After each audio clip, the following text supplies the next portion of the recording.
오래전에 나온 책인데요. 죽을 때 후회하는 25가지, 아마 이 책을 기억하시는 분이 계시리라 생각합니다. 이 책은 호스피스 전문 의사가 쓴 책입니다. 그래서 이제 말기 환자들을 돌보고 섬기는 과정에서 약 한 1000여 명의 환자들의 죽음을 지켜본 의사입니다. 이제 그것을 가지고 과정을 쭉 이제 경험해 보니까 참 마음이 아픈 게 뭐냐 하면은요, 그렇게 마지막 순간에 이제 눈을 감는 분들이 지난 삶을 되돌아보는데, 나는 이제 죽어도 여한이 없습니다. 난 내 인생에 후회 없습니다.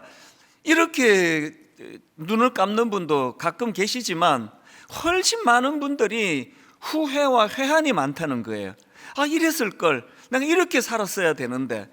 이것을 이제 이분이 지켜보시고 책을 엮었는데 또 보니까 후회하시는 내용이 좀 비슷하다는 거예요.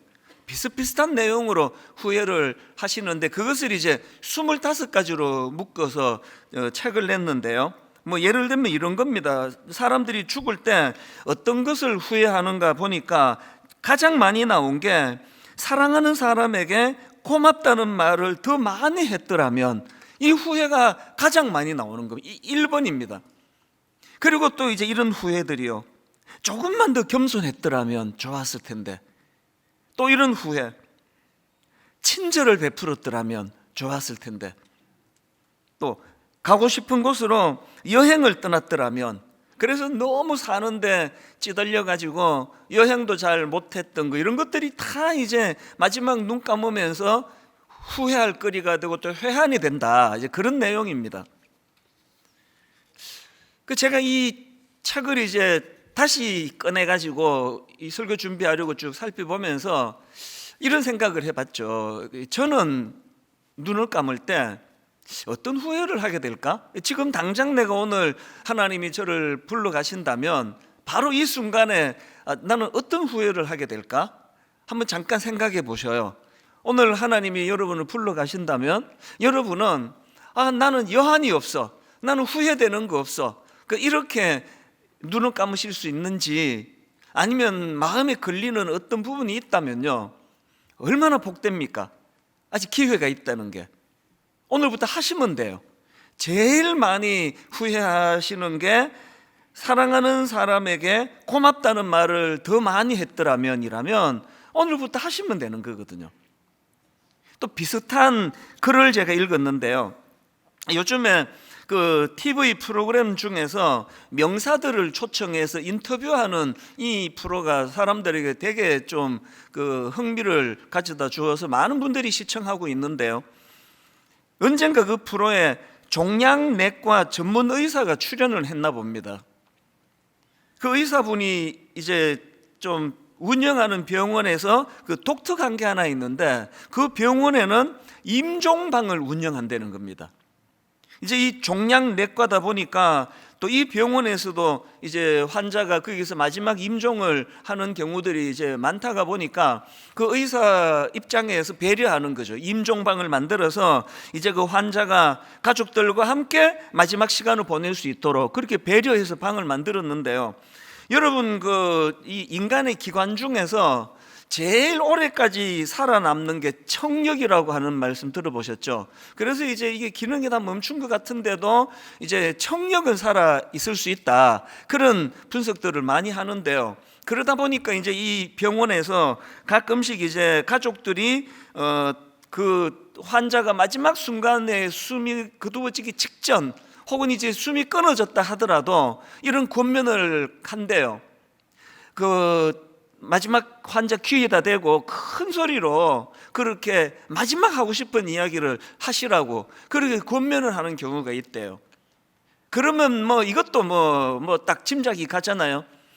대부분의 마지막으로 하는 말들이 이제 가장 맺혀 있는 말, 그런 말들을 하는 거 아니겠습니까? 그래서 이제 참 눈물 어린 고백들을 많이 하는 겁니다. 진짜 당신을 사랑했다고, 이런 눈물 어린 고백도 하고요, 당신을 만나 너무 행복했다, 이런 고백도 하고요.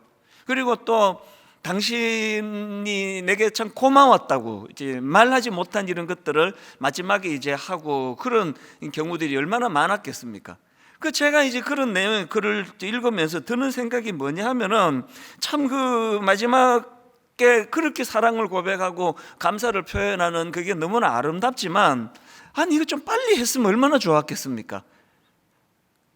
이게 이 청력이 지금 살아있다 그래서 막 크게 귀에다 대고 그렇게 사랑한다고 고백하지만 지금 막 귀에다 대고 막 급하게 안 해도 되는 일상에서 그런 고백들을 더 자주 할 수만 있다면 얼마나 좋겠습니까? 그런 생각을 제가 하게 되더라고요.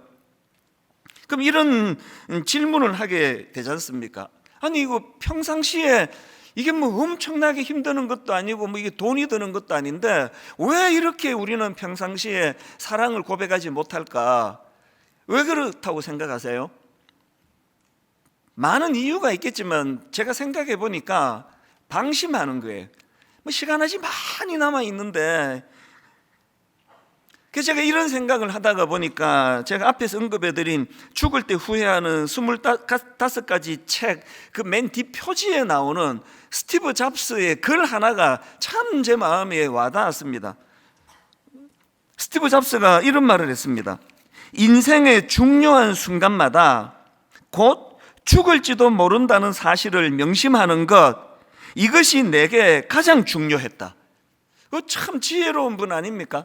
어떻게 이런 생각을 했는가 보니까요, 이분이 17살 때 읽은 글에서 자기가 감동을 받아가지고 영향을 미쳤다, 그런 내용입니다. 17살 때 읽은 글이 뭐냐 하니까 이렇습니다. 하루하루가 인생의 마지막 날인 것처럼 산다면 언젠가는 바른 길에 서 있게 될 것이다. 17살 때 이 글귀를 읽고는 자기가 이게 영향을 받은 거라는 거예요. 그래서 이제 거기에 결론의 말이 이렇습니다. 죽음은 삶이 만든 최고의 발명품이다. 죽음은 삶을 변화시킨다. 그 다음 들어보세요. 여러분의 삶에도 죽음이 찾아온다. 인생을 낭비하지 말기 바란다.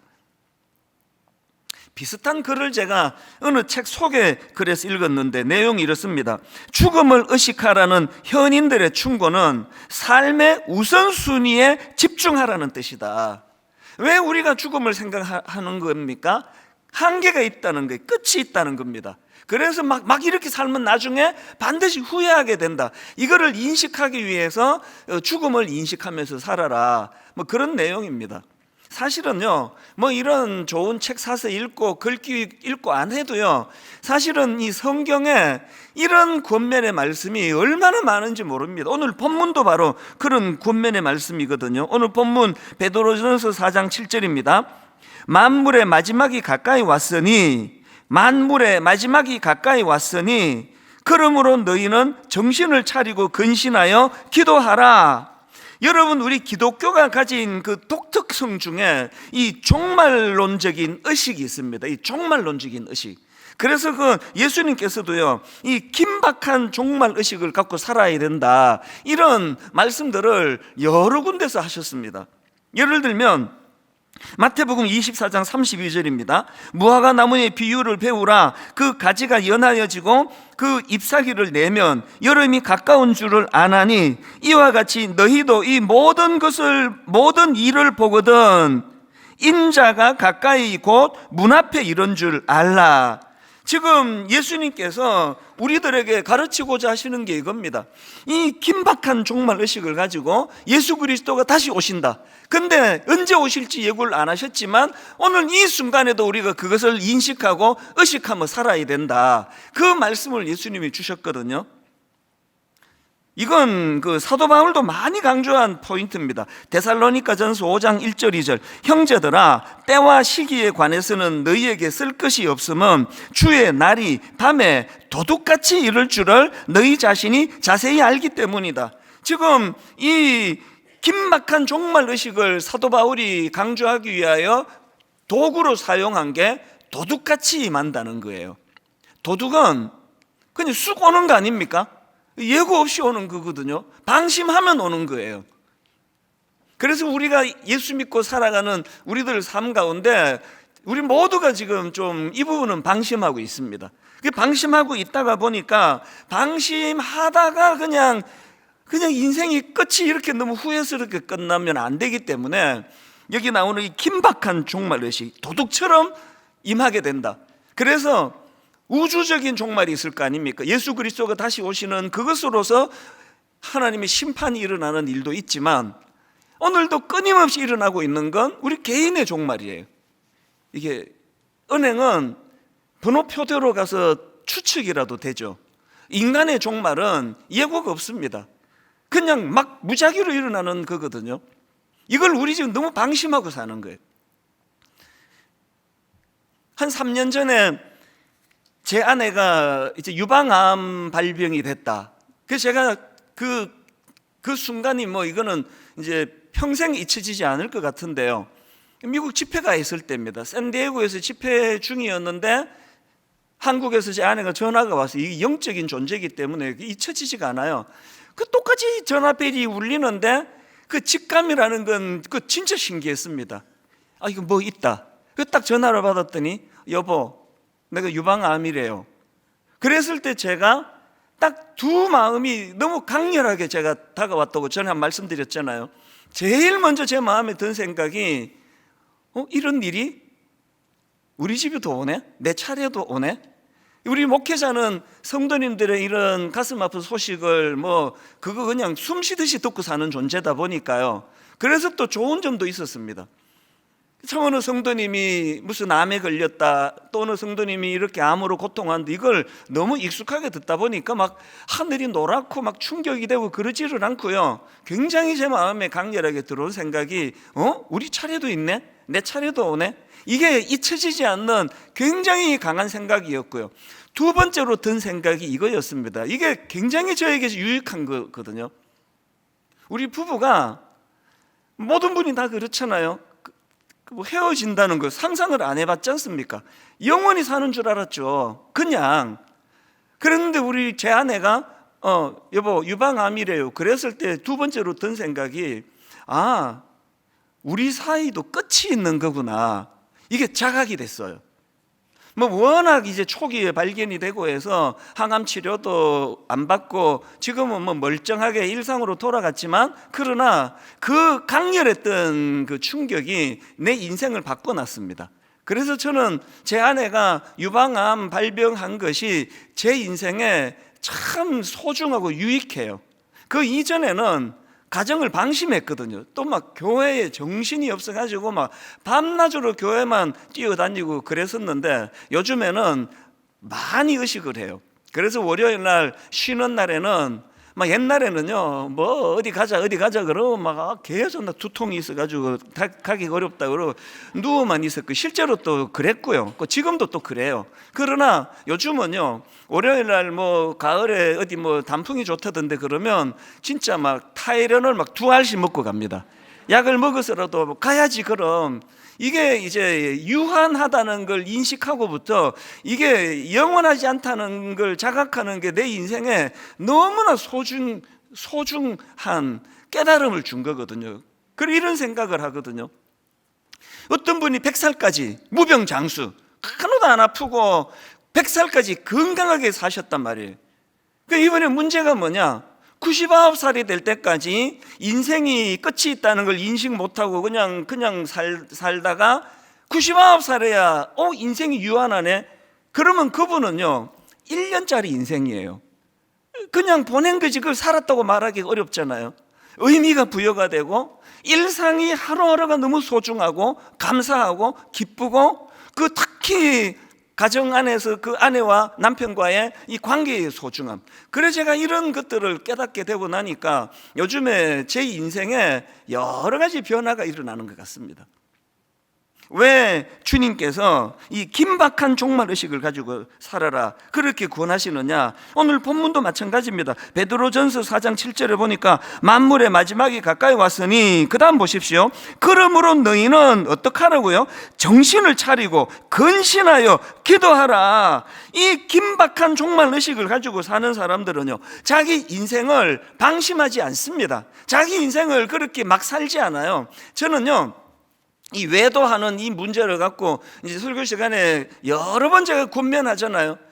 이 외도 자체가 뭐 이게 하면 안 되는 일이기 때문에 우리가 절제해야 되지만, 이게 만약에 이제 뭐 만에 하나 하나님이 뭐 외도해도 괜찮다 하더라도 우리 인생을 막 그렇게 분산해서 사는 것 자체가 옳은 게 아니라는 거예요. 이게 뭔가 몰두하고 뭔가 가치 있는 걸 찾아 나가고 무언가 인생을 집중하면서 그렇게 의미를 찾아 나가도록 하기 위해서 우리 주님은 우리가 늘 긴장하고 살기를 원하십니다. 정신을 차리고 근신하며, 그래서 이제 그것이 기도로 연결되기를 원하신다. 오늘 우리 성도님들 매 뭐 널려 있는 게 예배 드릴 수 있고, 우리는 예배에 자유가 있고, 뭐 예배 뭐 오늘 안 드리면 다음 주 있고, 다음 주 안 되면 그 다음 주 있고, 뭐 평생에 뭐 죽을 때까지 예배 드릴 건데, 이 방심이 여러분을 예배자로 인도하는 것을 방해가 된다는 거예요. 이 예배 하나에, 저는 제 아내의 그 발병 이후로 이 설교하면서, 그리고 이제 1만 성도 파송 운동을 하면서 저에게 또 많은 생각을 가져다 주는 거거든요. 이 설교 한 편이 이게 마지막 설교가 될지도 모른다. 제가 이 설교가 이 강단에서 할 수 있는 마지막 설교가 될지 모른다는 이런 생각을 막 매번마다 하지는 않습니다. 그러나 문득문득 그런 생각이 들면요, 뭐 다음 주일 또 있는데 뭐 그 다음 주도 있는데 뭐 이런 생각은 하지 않습니다. 삶이 진지해진다는 거거든요. 오늘 예수 믿는 저와 여러분, 하나님께서 우리에게 이 깨달음을 주셔서 이 긴박한 종말 의식을 가지고, 그래서 여러분 보세요, 저는 제 아내의 유방암 발병이라는 어마어마한 대가를 지불하고 제가 깨달았는데, 여러분들이 아직까지 그런 일들이 오지 않았다면 여러분은 이건 수용하면 되잖아요. 아내가 어디 가자 그러면 이 두통이, 그러면서 누워있지 말고 그 타이레놀 2알 먹고 가자.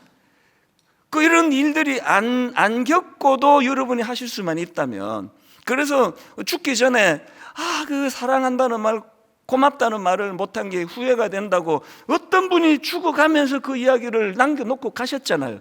그러면 오늘부터 하시면 되는 거예요.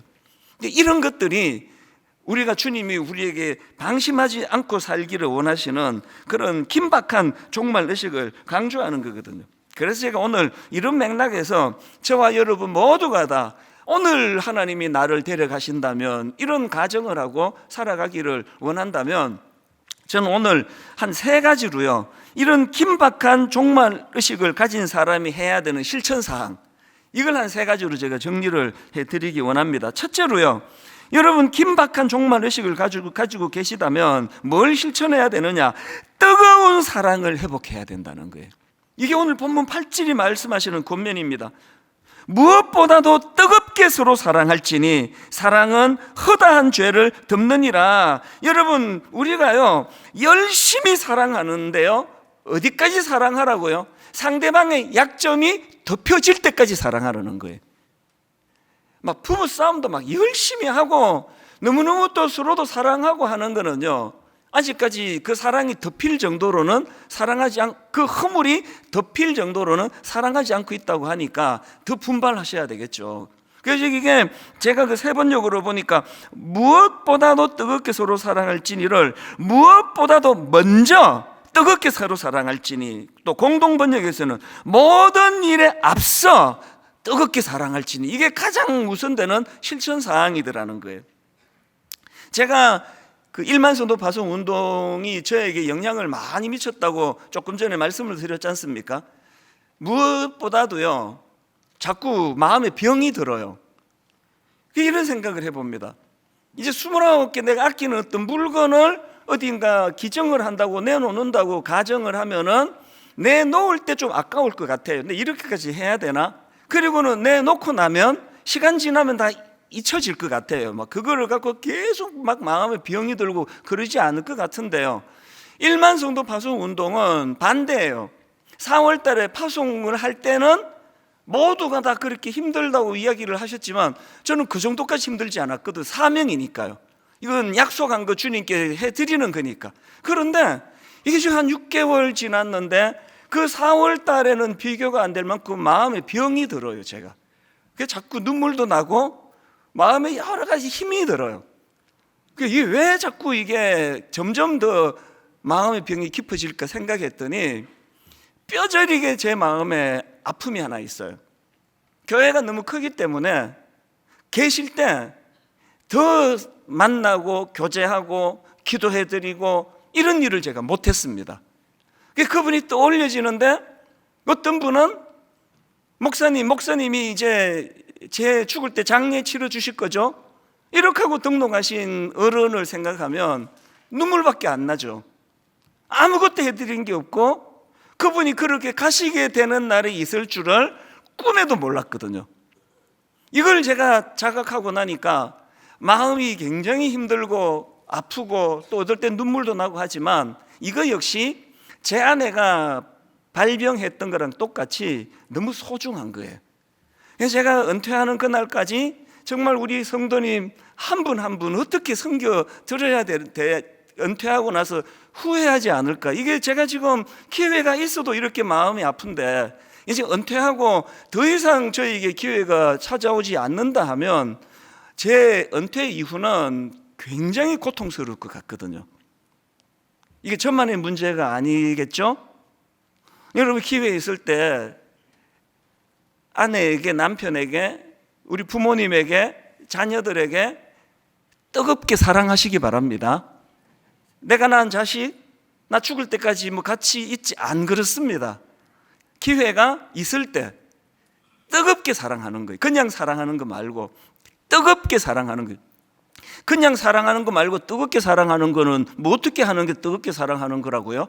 상대방의 약점이 덮일 때까지 사랑하는 거예요. 제가 요즘에 철이 좀 드니까요. 전에는 이제 또 젊을 때죠. 뭐 이렇게 하지 마라, 해라, 뭐 치약은 뭐 끝에서부터 짜라, 뭐 이런 잔소리를 제가 많이는 안 해도 하여튼 했던 거예요. 그리고 뭐 걸핏하면은 아이고 그 목사 부인이 뭐 그렇게 하고 가면 돼? 또 옷차림도 뭐 아이고 뭐 옷을 그렇게 입으면 안 될 것 같은데. 요즘은요 어떤 간섭도 안 해요. 뜨겁게 사랑하기를 원할 뿐이에요, 그냥. 그리고 또 깨달은 게 있는데요. 인간은 절대로 안 바뀌는 존재입니다. 애쓰지 마세요. 안 바뀝니다. 그런 어떤 별로 중요하지도 않은 건데 막 마음 걸고 그래서 갈등 가고 싸우고 다투고 이거 정말 안타까운 거예요. 그래서 그냥 사랑하는 게 아니라 뜨겁게 사랑하는 거고, 뜨겁게 사랑하는 건 뭐라고요? 상대방의 허물이 덮일 때까지 사랑하는 거거든요. 이 목표 우리 같이 한번 해보자고요. 교회적으로도 또 가정적으로도.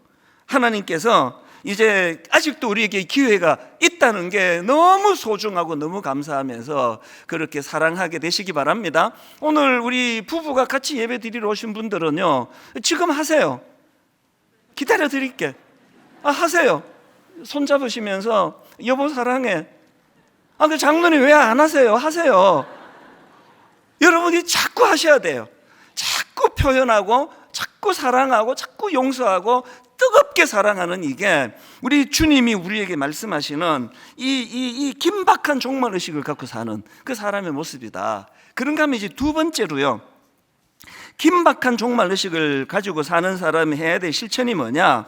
섬기고 봉사하는 삶을 살자는 거거든요. 오늘 본문 9절과 10절입니다. 서로 대접하기를 원망 없이 하고 각각 은사를 받은 대로 하나님의 여러 가지 은혜를 맡은 선한 청지기 같이 서로 봉사하라. 고린도후서 4장 5절입니다. 우리는 우리를 전파하는 것이 아니라 오직 그리스도 예수의 주 되신 것과 또 예수를 위하여 우리가 너희의 종된 것을 전파함이라. 너무 중요한 말씀이에요. 우리는요, 우리를 드러내는 사람이면 안 됩니다. 우리는 우리를 자랑하는 사람이 되면 안 됩니다. 우리는 우리를 전파하는 게 아니라 분당 우리에게 설교 얼마나 좋은지 여러분 다 아시잖아요. 아니 여러분이 나 같은 담임 목사 만나는 게 쉬운 일입니까? 이러면 안 된다고 그러자. 이러면 안 된다고. 그러면서 속내 다 얘기하네라고 생각하신다면 잘 보신 거예요. 본능은요, 우리를 드러내고 싶은 게, 부부간에도 막 얼마나 생색을 하고 싶은지를 제가 살아보니까 있더라고요. 이렇게 제 아내한테도 막 나 같은 남편을 만나는 게 얼마나 이게 쉬운 일이 아니라는 걸 여러 가지 표현을 하면서 이렇게 이제 전달하면은 제 아내는 그걸 접수를 안 시켜줘요. 얘가 왜 안 오나? 이런 소리 하면서 화제를 바꿔버려요. 우리는 우리를 전파하는 사람이 아니에요. 그러면 그 다음 구절을 보세요. 우리는 우리를 전파하는 것이 아니라 오직 그리스도 예수의 주 되신 것과 그 다음에 또 예수를 위하여 우리가 너희의 뭐된 것? 종된 것을 전파함이라. 여러분, 이 말씀 잊으시면 안 됩니다. 아까 뜨겁게 사랑하라 그랬잖아요. 그 뜨겁게 사랑할 대상 중에 가장 우선 되시는 대상은 예수 그리스도세요. 우리가 예수님을 뜨겁게 사랑해야 돼요. 그분은 죄와 허물이 없기 때문에 뭐 덮어드리고 뭐가 없으면 사랑하기만 하면 돼요. 주님 사랑합니다. 뜨겁게 주님을 사랑하고 그 다음에 그 주님을 뜨겁게 사랑하는 사람이 나타나는 그 정상이 뭐냐? 나는 당신의 종이다. 이게 그겁니다. 예수를 위하여 우리가 너희의 종된 것을 전파함이라. 교회가 부흥하려면요, 이 말씀을 실천하는 사람이 많아져야 돼요. 오늘 교회가 침체를 맞고 있다면 이 말씀을 실천하지 않아서 그래요. 가정이 회복되기 위해서는 나를 드러내고 나를 자랑하고 내 유능함을 자랑하는 것이 아니고 예수 그리스도를 뜨겁게 사랑하고 드러낼 뿐만 아니라 내 아내에게, 내 남편에게 나는 종이라는 사실을 인식하게 될 때 가정의 회복과 부흥이 일어나는 거거든요. 그래서 여러분, 일만성도 파송 운동 이후에 우리가 그 기초 다지기를 이제 쭉 해왔는데요, 지금까지 4가지를 했거든요. 기억하시죠? 기초 다지기 첫째가 뭐죠? 말씀 묵상. 이거 신앙생활의 기초 중에 기초다. 두 번째가 뭐였죠? 첫째가 말씀 묵상, 두 번째가 기도 훈련, 그리고 세 번째가 공동체성의 회복, 그리고 네 번째가 예배의 회복. 그래서 제가 이거를요 막 이제 2학기 때 하려고 한 8가지까지 갔어요. 기초 다지기 이제 5번째, 6번째, 7번째, 8번째까지 막 이제 설교를 준비하다가 지난주에 이거 다 없애버렸습니다. 기초가 이렇게 많으면 이게 외우지도 못해. 그래서 딱 하나만 더 하고 문 닫기로 했습니다. 다시 정리해 드릴게요. 이제 내년에도 계속 우리 교회가 강조할 겁니다. 기초 다지기 첫째가 말씀 묵상입니다. 기초 중에 기초. 두 번째는 기도 훈련입니다. 하셔야 됩니다. 세 번째가 공동체성, 다락방에 가셔야 돼요. 그리고 서로 이 공동체적으로 교제를 가져야 되고요. 네 번째가 예배가 회복되는 겁니다. 이 기초 중에 기초고, 마지막 5번째가 오늘 말씀입니다. 섬김. 이게 5번째예요. 왜 이게 중요하냐? 요한복음 13장 14절입니다. 내가 주와 또는 선생이 되어 너희 발을 씻었으니 너희도 서로 발을 씻어주는 것이 옳으니라. 내가 너희에게 행한 것 같이 너희도 행하게 하려 하여 본을 보였노라. 그래서 여러분이 섬김, 봉사, 이게 기초 중에 기초예요. 마지막 세 번째로요, 이 긴박한 종말 의식을 가지고 사는 분들이 실천해야 되는 거, 이 첫 번째 항목과 두 번째 항목이 중요하지만 이 첫 번째 항목과 두 번째 항목을 어떻게 하는 거냐? 하나님이 주시는 힘으로 하는 거예요.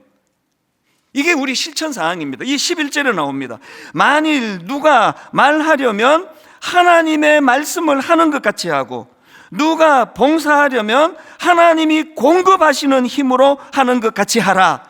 이는 범사에 예수 그리스도로 말미암아 하나님이 영광을 받으시게 하려 함이니 그에게 영광과 권능이 세세에 무궁토록 있느니라. 아멘. 여러분이 하나님이 주시는 힘, 그 공급받아 하는 거, 이게 가정에도 교회에도 사업에도 직장에도 그대로 적용이 되는 겁니다. 제주도에요, 제가 참 존경하는 장로님, 권사님이 하고 계시는 리조트가 있습니다. 규모가 좀 큰 리조트예요. 그런데 그 리조트는요, 이 장로님 권사님이 망한 리조트 그 망하기 직전인지 망하고 난 뒤인지 제가 잘 모르겠지만 하여튼 이게 안 돼가지고 이제 망해버린 그 리조트를 이 장로님 부부가 매입한 거예요. 그리고는 이제 그 리조트를 운영을 하시는데 제가 그 놀랐던 게요, 그 완전히 망한 리조트를 매입했는데 2년 만에 부흥이 일어났습니다.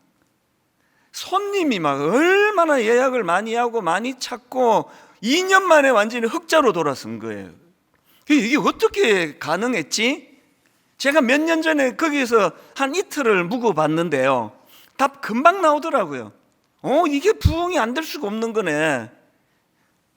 우선 직원들이 너무 친절해요. 이제 가서 이제 체크인을 하고 나면 보통은요, 키 주면서 요렇게 돌아서 저쪽에 뭐 그 301호가 있습니다, 그렇게 가르쳐 주잖아요.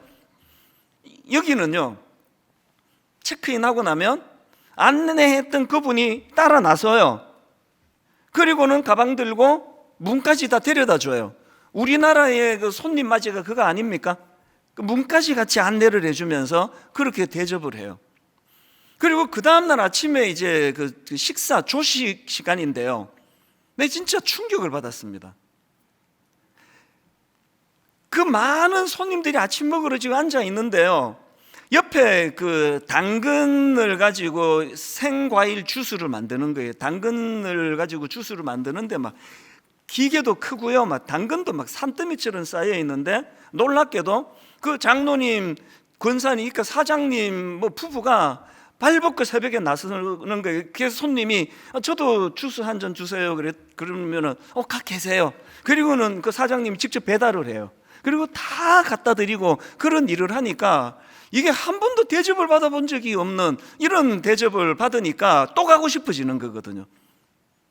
그 제가 그 권사님께 한번 질문을 드려봤어요.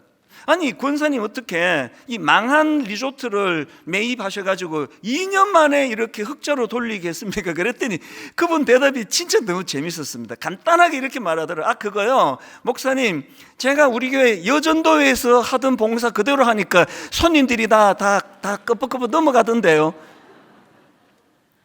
우리는 맨날 대접을 받아가지고 당연한 것처럼 느껴지시죠? 세상 사람들은 이런 대접을 받아본 적이 없나 봐요. 그래서 여전도회, 우리나라 가장 강력한 섬김의 기관이 여전도회 아닙니까? 우리로 말하면 이제 여순장반, 정성을 다해서 섬기는 걸 본인이 교회에서 하는 대로 그냥 했더니 이렇게 되더라는 거예요.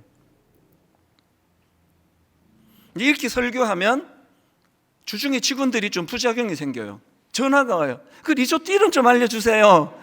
그러려고 설교하는 게 아니고요, 지금 제가 아까 하나님 주시는 힘으로 11절에 만일 누가 말하려면 하나님의 말씀을 하는 것 같이 하고, 누가 봉사하려면 하나님이 공급하시는 뭐로? 공급하시는 힘으로 하는 것 같이 하라. 이 원리가 교회에서, 가정에서 뿐만 아니라 비즈니스 하는데도 통하더라는 거예요.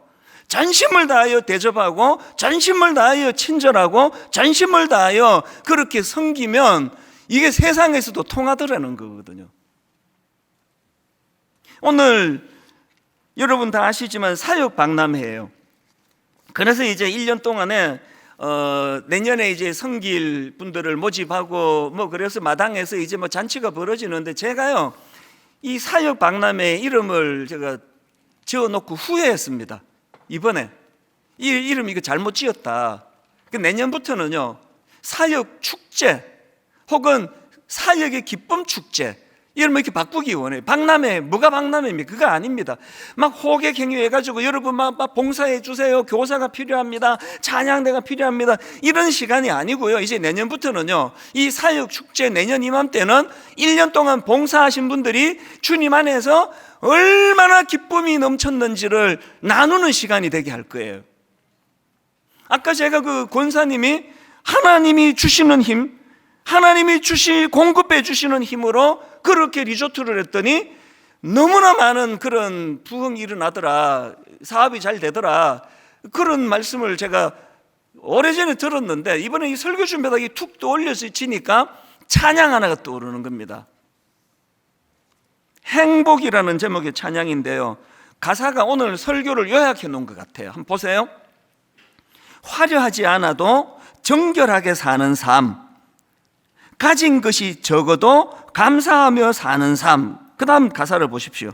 내게 주신 작은 힘 어떻게 한다고요? 나누어 주며 사는 삶. 이것이 나의 삶의 행복이라오. 왜 행복하다고요? 우린 그렇게 지원받은 겁니다. 여러분, 그 예수님의 가나 혼인잔치 아시잖아요? 그 잔치집에 포도주가 떨어져 버렸어요. 그 난감하고 당황스러운 순간에 주님이 그 물을 포도주로 바꿔주는 기적을 베풀었더니 모든 하객들이 다 넘어갔어요. 막 이런 포도주 나 처음 본다. 어디서 이런 향내나는 고급 포도주를 만들었냐고 모든 사람들이 그렇게 감탄하며 마시고 있는데요. 그런데 요한복음 2장의 그 가나 혼인잔치에서 가장 행복한 사람은 포도주 마신 손님이 아닙니다. 심부름하느라고 자기는 포도주도 못 마셨을 것 같은 하인들이에요. 물도온 하인은 알더라의 기쁨이에요.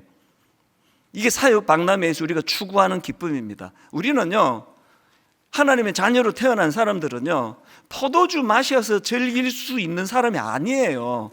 포도주 마셔서 즐기는 게 아니라 주님과 더불어 섬김의 동력을 행할 때 거기에 기쁨이 생기는 거거든요. 이제 마당에 가셔서 사역 박람회 둘러보시고 또 여러분 너무 한두 분이 무거운 짐을 지지 않도록 우리 교회는 1인 1 섬김입니다. 1인 1 섬김, 백지장을 맞들며. 그래서 오늘 이 찬양을 우리가 같이 한번 부르고요, 그리고 나서 하나님 앞에 아버지 정말 내가 행복하기 원합니다. 행복이 없었던 게 아니고 지금도 계속 흘러오거든요. 그걸 내가 가로막고 있어서 그래요. 이거를 다 걷어내시고 모든 성도님들 주님 안에서 행복하시기 바랍니다.